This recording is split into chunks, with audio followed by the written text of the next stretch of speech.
everyone, this is me Manya Gupta, your tech host. Bulletin of the day starts with India, which continues to be Apple's favorite for iPhone manufacturing. Google, Nvidia, IBM, they lead generative AI patent race. iPhone 17 Pro Max set to launch in September 2025 with big upgrades. Elon Musk XAI updates Grok Chatbot after wide Genocide controversy. Google rolls out AI accessibility features for Android and Chrome. Vodafone Idea warns it may not survive beyond FY26 without government help. Adani ends partnership with Chinese lounge provider DragonPass. It means for Indian flyers. In yesterday's quiz, we asked you what does GUI stand for. The answer is Graphical User Interface. Now it's time for a daily tech question. Here's the one today. What is the name of Apple's M series processor architecture? Confident you got the answer? Drop your guess in the comments below. Tune into tomorrow's bulletin to find out if you named it. Starting with the news, despite growing political pressure in the US to bring manufacturing back home, Apple is betting big on India, and with a good reason. The country is fast emerging as a global hub for smartphone production, and Apple wants to ride that wave. In March 2025 alone, Apple airlifted iPhones worth $2 billion from India to global markets, the largest single-month export to date. Key partners like Foxconn, Tata Electronics, they are rapidly expanding their facilities in states like Tamil Nadu and Karnataka. Apple is also reportedly working with local suppliers to deepen the roots in the country. But why India? Cost-effective, labor, improving infrastructure, and strong government incentives which make it ideal for manufacturing base. Plus, India is not just a production hub, it's a growing market. Apple's market share in India continues to climb, especially in urban areas where premium phone demand is surging. Even former President Donald Trump calls to relocate Apple's manufacturing to the US, which has not slowed the momentum. For now, India remains apple of Tim Cook's eye, and all signs point to a deepening of that relationship in the coming year. Starting with the news. To dominate generative AI isn't just about launching coolest chatbot anymore, it's about owning the intellectual property behind the tech.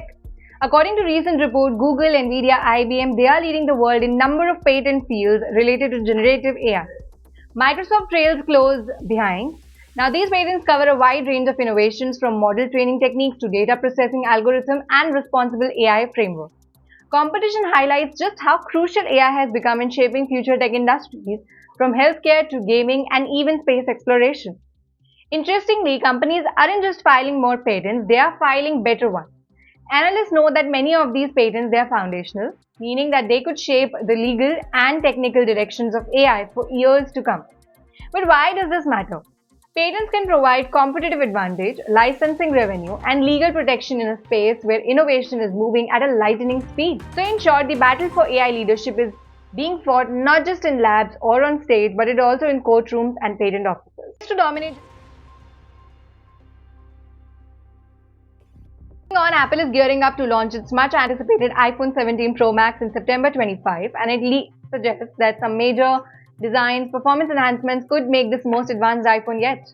The most talked about change, a new horizontal camera layout which will likely improve sensor placement and low light performance. The phone is expected to feature a 6.9-inch Super Retina XDR OLED display with promotion for buttery smooth visuals, making it perfect for gamers and video lovers.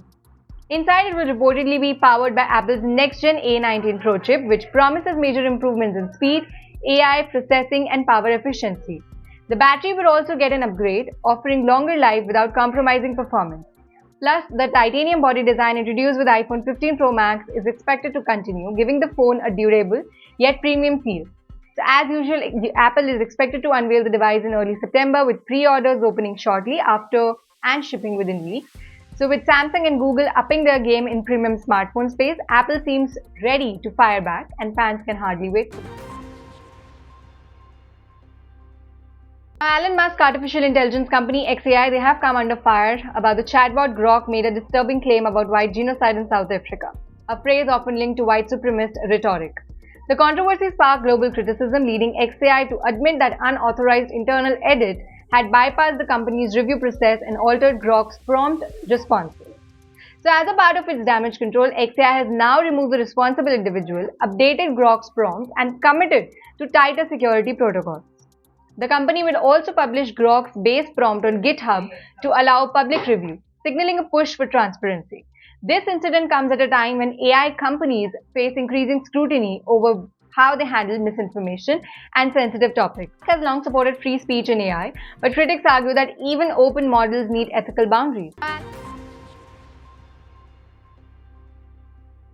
Google has launched a fresh wave of AI-powered features for Android and Chrome aimed at improving digital accessibility for users with disabilities. And honestly, these are features everyone might end up loving. First, Android Screen Reader TalkBack is getting a Gemini AI upgrade. Now, this lets visually impaired users ask follow-up questions about images, like not just a man running, but is he in a race?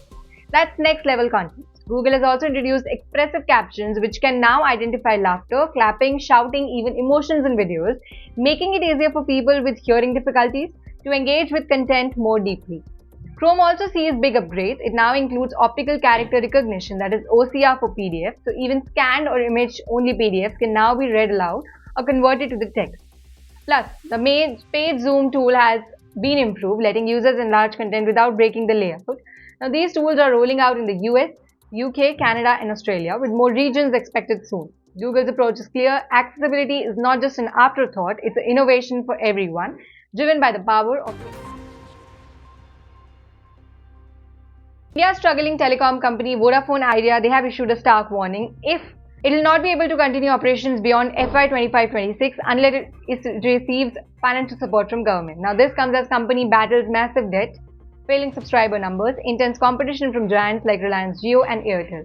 Sources reveal that VI has conveyed this message directly to the centre, highlighting the urgent need for relief measures, whether in the form of equity infusion, interest waivers, or adjusted spectrum payments. Despite earlier support from government converting part of its dues into equity, VI's cash flow still isn't strong enough to sustain operations long term. Analysts warn that if Vodafone Idea collapses, it could have a serious impact on India's telecom landscape, potentially reducing consumer choices and affecting the service quality. Now, the ball is in government's court. Will it bail VI out again or let the market forces play out? For millions of VI users, this may mean uncertain times ahead. So if you're still using VI, it might be time to keep an eye on the next move or consider a plan B. Last but not the least, in a significant move, the Adani Group has officially ended its collaboration with the Chinese firm DragonPass, which proved access to airport lounge across India. Now, this decision signals a shift towards local control and less dependency on foreign tech and service providers, especially those from China. So what changes for you as a flyer? For one, Adani is now expected to bring lounge services fully under its own brand, with the possibility of new partnerships with Indian or Western hospitality companies. Now, this could lead to upgraded facilities, better integration with Indian digital payment systems, and potentially a more tailored travel experience. The exit also aligns with India's broader economic strategy of Atmanirbhar Bharat, that is self-reliant India, especially in sensitive actors like aviation. Moreover, with geopolitical tensions between India and China, which is still at high, this strategic decoupling is being seen as a positive move for national interest. Frequent flyers may experience some temporary adjustments in lounge access, but overall, transition is expected to enhance both service quality and transparency. This was all for today's bulletin. I'll again meet you tomorrow. Till then, stay safe. Don't forget to like, share and subscribe IT Voice for all your tech updates.